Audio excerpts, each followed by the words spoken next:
The fridge is working on electric and on propane. Awesome.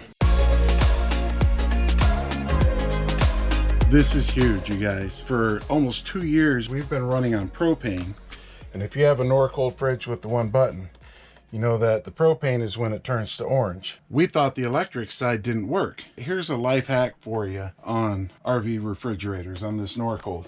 When you press this button here, that turns on the electric, it's green. When the electric cuts off, then it turns orange and it's running off propane. Well, if you push the button again, it just turns it off. You can't turn it to propane. When this light is green, push that button in and hold it for about 20 seconds. And it should turn on and turn orange, and that switches it to propane. There it goes.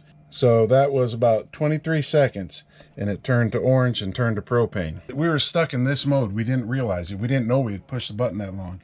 If you want to turn it back to electric, you just do the same thing again, but when the light's orange, you hold it down for about 20 seconds. When it turns green, let off. Now you want to let off immediately, or the light will start flickering and going into some kind of test mode. Push that button in, hold it for about 20 seconds, but watch for that light to turn green. As soon as it turns green, let off.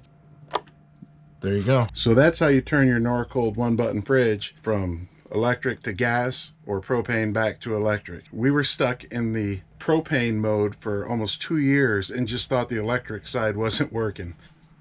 2 years. Always learning new things. Always feels like there's some crazy stuff happening, stuff you got to fix. Here's one that you can solve right now. If you found value in this video, please consider subscribing and hit the bell for notifications on RV related tours, upgrades, repairs, and adventures. Thanks for coming along. We'll catch up with you next time.